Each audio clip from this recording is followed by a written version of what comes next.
You know, we often picture the early universe as, well, maybe a bit of a cosmic free-for-all, galaxies just sort of slowly finding their footing. Yeah, that's the usual image. But what if, even way back then, there were these grand designs, structures far more organized than we ever really imagined? Pretty wild thought. It is. I mean, our standard picture has definitely been one of gradual aggregation.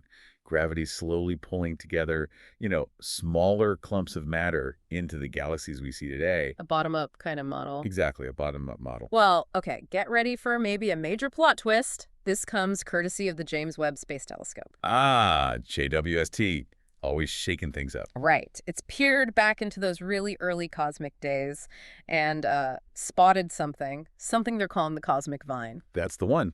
And for this deep dive, we've basically got two key sources we're looking at. Okay. First, there's an article that details this really exciting discovery. And second, we've got the actual scientific paper laying out the evidence. It's up on the Touch-F if you really want to dig deep into the data. Perfect.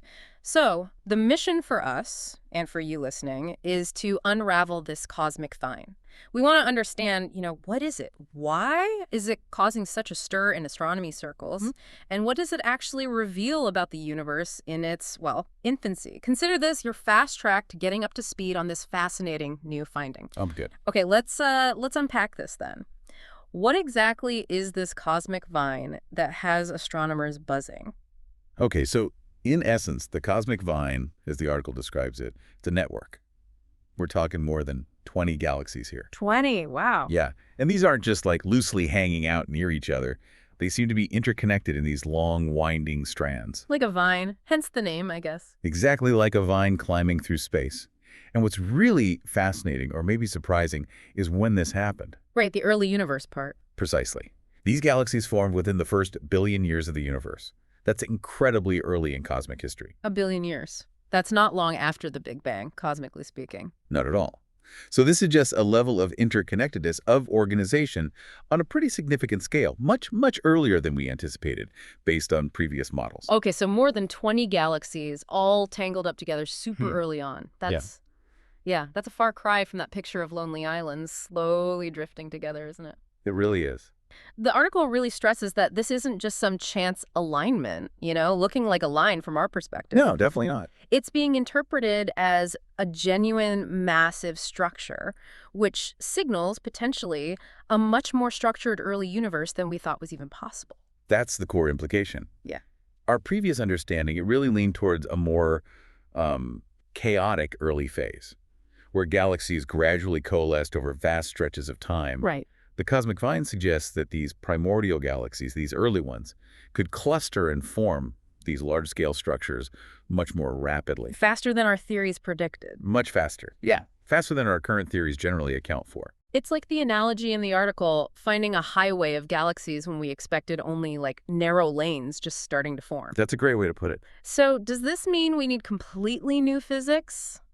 Or is it more like tweaking the models we already have? What's the main assumption this discovery really kind of slams up against? That's the million-dollar question, isn't it? Yeah. It likely points towards needing refinements, probably significant ones, in our models of how dark matter behaved back then. Ah, dark matter, the invisible scaffolding. Exactly. How it was distributed and how it influenced the formation of the very first galaxies. The sheer speed at which this structure seems to have formed. It suggests that the initial conditions in that specific region of space were perhaps more, let's say, conducive to rapid clustering than our average models predict. So maybe not throwing out the rule book entirely? Probably not entirely new fundamental laws, no. But it certainly pushes the boundaries of our current understanding of structure formation. It challenges the timeline. That really puts the surprise into perspective. We thought the early galactic commute was slow, local roads only. But this highway suggests some express routes existed way earlier than we knew.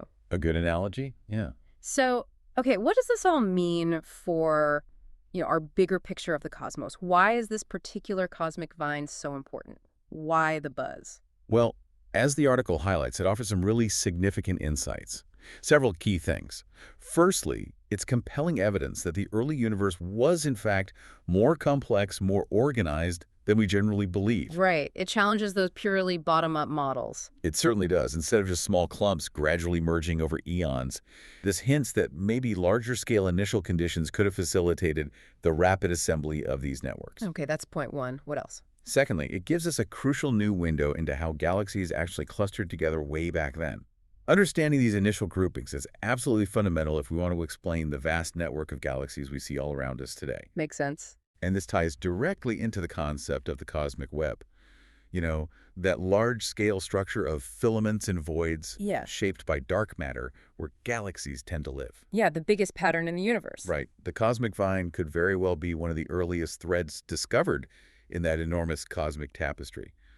An embryonic filament, perhaps? Wow. So it's not just about this one, admittedly impressive, galactic gathering. Not at all. The article implies this could be a key piece in a much, much larger puzzle, something that might force us to revise how we think galaxies form on a grand scale. Exactly. Think about it.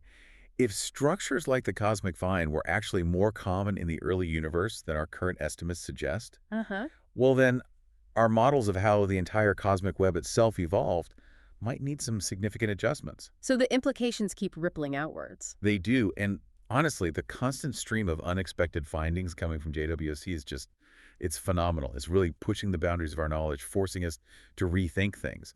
It really feels like a golden age for cosmology right now.